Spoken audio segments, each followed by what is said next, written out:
All right, what is up, everybody? Hey, let's just talk for a minute about a couple of things in this video. First off, I haven't had the opportunity to talk about the penalties or lack thereof against the Chiefs. I haven't had the opportunity to talk about the illegal motion.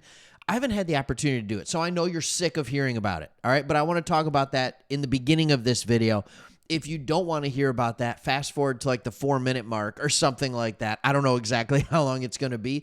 And you'll hear about a newly signed DB that we just got. We're bringing in some more reinforcements. Again, at this time of year, don't expect the greatest thing on earth to be walking through that door. You're taking stuff off the scrap heap. But if you can find a decent athlete, you might be able to find a player that's doing something good. We talked about this in the video I made on Tuesday about how we already have a guy that's actually playing pretty well on our roster that can go into that, and we'll see what it looks like when he has to take live bullets for an entire game.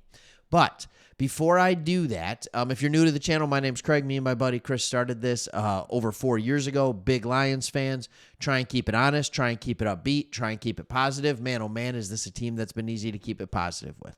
Positive spin for this one. We lost to the Chiefs. Dan Campbell doesn't lose back-to-back games. I still have a weird feeling about this one, though. With the banged-up secondary, with all the things that are going on, it just feels like things are starting to like loosen up a little bit, like they're not quite there, not quite ready. So anyways, let's talk about a couple of things. First, I want to talk about Brian Branch very quickly. His appeal was denied. His 1-game suspension was upheld, quite frankly, as it should be. I don't know how else to say it. It was upheld, and it should be. What he did was not okay. It wasn't. So anyways, now there's new information that has come out yesterday about this whole, illegal motion by Jared Goff, the touchdown pass that David Montgomery threw to him. And this is where the lead official and Dan Campbell are completely disagreeing with each other with what it is. The lead official, Craig Rolstad, all right, don't be mad at all Craigs, just this Craig, don't be mad at me, said, "It's my job to see if the quarterback stopped initially. The down judge watches the player in motion, and we had to communicate between him, my umpire, and my line judge whether or not he initially stopped at the quarterback position." In other words, he's admitting it's my job. So why did you have to talk to other people, Craig? And then whether he stopped after he went in motion, out of my view, toward the left-hand side of the field. There was a little bit of confusion in our discussion whether he had stopped initially or whether he had stopped at the end, and what we were talking about. That's why the flag came in so late. All right, then he was asked if the officiating hub in New York assisted in any way with the call. We did not have any assistance from Kansas City or New York, Rolstad said. All right, Rolstad said.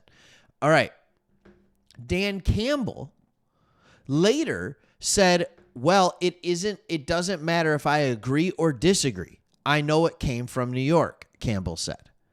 All right, this is very interesting.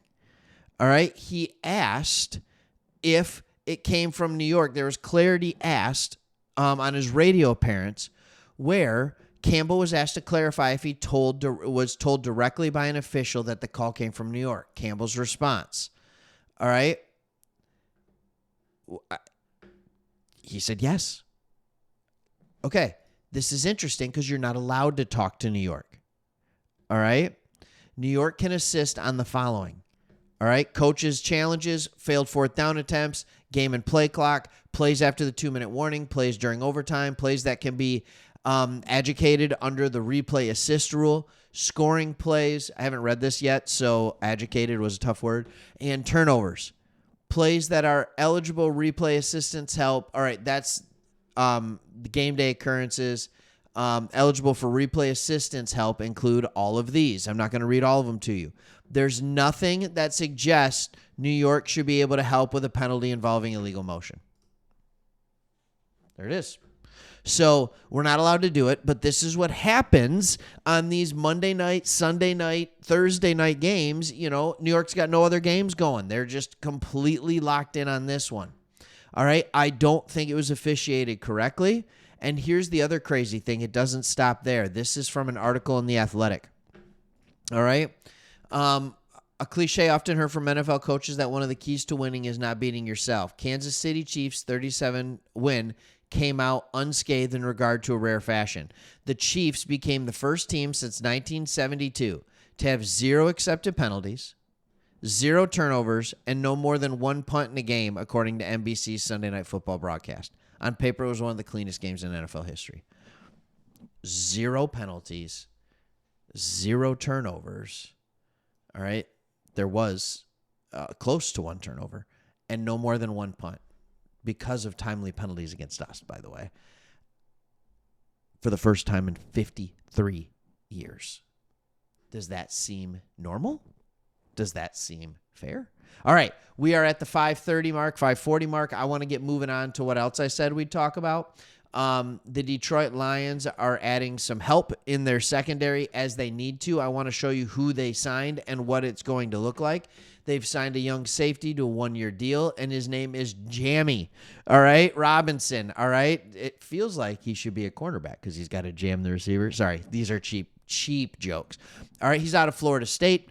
He entered the league with the Panthers, played 15 games as rookie, primarily on special teams, and played very sparingly in his next year.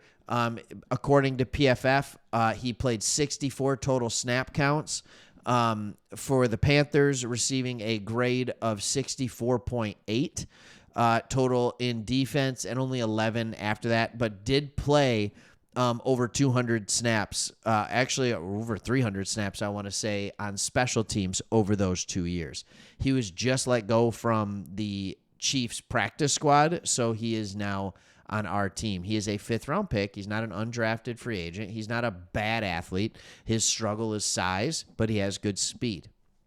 All right, decent speed. Not great top-end speed, but quick burst.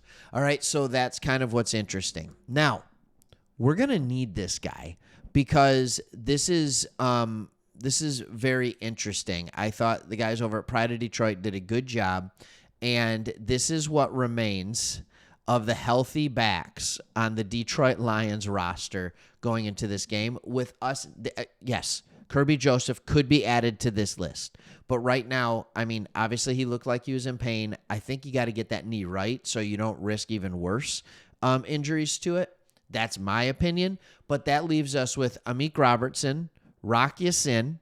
All right, he could be a corner or safety. Nick Whiteside, Eric Hallett, Thomas Harper, who we talked about in Tuesday's video. If you haven't seen it, go watch that. And a guy we just signed on Wednesday, Jammie Robinson. Okay? They also added cornerbacks Trey Flowers, Kendall Fuller, and Arthur Mollett on their practice squad.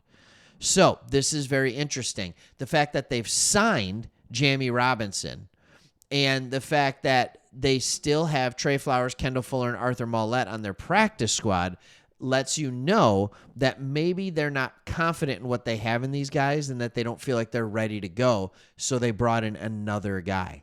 So what will it look like against the Bucs? This is where I thought they did a good job.